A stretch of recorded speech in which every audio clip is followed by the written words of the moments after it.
হিরে যতই দামি বস্তু হোক না কেন সেটা পরে কিন্তু আমাদেরকে আয়নার সামনে গিয়েই দাঁড়াতে হয়, তবেই নিজেকে দেখতে পাই কেমন লাগছে হিরে পরে।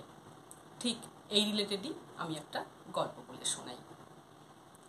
এক ব্যক্তি রোজ কুমোরের জন্য মাটি কাটত, 1 বস্তা করে মাটি কাটত আর গাধার পিঠে চাপিয়ে সেই কুমোরের কাছে দিয়ে আসতো। তাতে সামান্য যা পয়সা সে পেত তাতে তার দিন চলত। এমনি করে মাটি কাটতে কাটতে একদিন সে একটা বেশ চকচকে পাথর পায়। সে খুব খুশি হয়, সেটাকে ধুয়ে মেজে পরিষ্কার করে নিয়ে সে তার প্রিয় গাধাটির গলায় মালা করে পরিয়ে দেয়। বিকালবেলায় যখন সে বাড়ি ফিরছিল তখন তার এক দোকানদারের সঙ্গে দেখা হয়। দোকানদারেরও সেই পাথরটা দেখে খুব ভালো লাগে। সে তখন জিজ্ঞাসা করে এটা সে কোথায় পেল, কিভাবে পেল। সেই লোকটি জানায় সে কিভাবে এটি পেয়েছে। দোকানদারের পছন্দ হওয়ায় দোকানদার বলে, তুমি এই পাথরটি আমাকে দাও, কি চাও বলো। এর উত্তরে লোকটি বলে, আমাকে 30টা টাকা দিন, তাহলেই আমি এটা আপনাকে দিয়ে দেব। দোকানদার তাকে 30 টাকা দেয় এবং সেই পাথরটা নিয়ে নিজের দোকানে যায় এবং দোকানে সুন্দর করে সাজিয়ে রাখে, যেহেতু তার পাথরটা খুব পছন্দ হয়েছিল।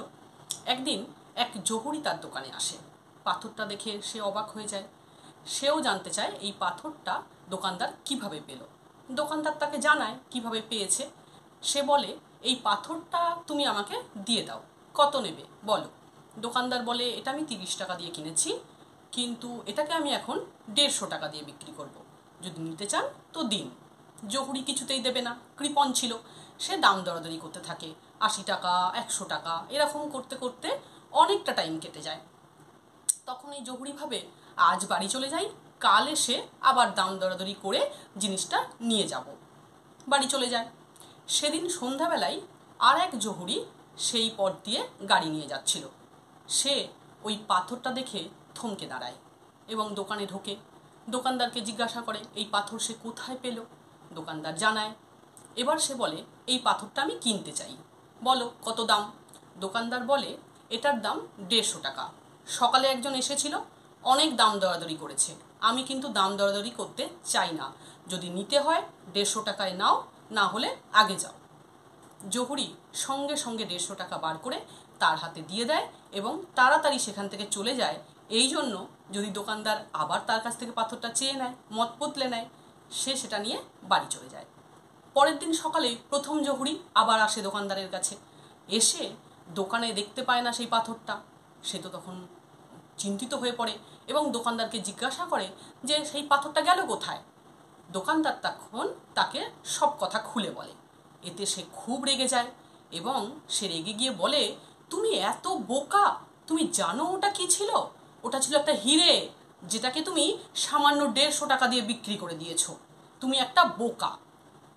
এই কথা শোনার পরে কিছুক্ষণ পরে দোকানদার শান্তভাবে বলে, আমি ব্যবসায়ী মানুষ, ব্যবসা করে খাই, 30 টাকায় জিনিসটা কিনেছিলাম, 150 টাকায় বিক্রি করেছি। আর আপনি যদি বোকা নাই হন, চালাক ব্যক্তিই হন, তাহলে তো কাল আপনি ওই পাথরটা দেখেছিলেন এবং জানতেন কত দাম, তাহলে দাম দরাদরি করে কেন সেটা নিলেন না? তাহলে বোকা আমি না আপনি? তাহলে এর মাধ্যমেই আমাদের জীবনেও এরকম অনেক সুযোগ আসে, কিন্তু সেই সুযোগকে আমরা পরে করব, এই কাজটা কাল করব, ঠিক আছে অন্যদিন করে নেব, এই সব করতে করতে সময়টা কেটে চলে যায়। আর যখন আমাদের হাতের বাইরে চলে যায় সুযোগটা, তখন আমরা রেগে যাই এবং দোষারোপ করি অন্যকে। নমস্কার।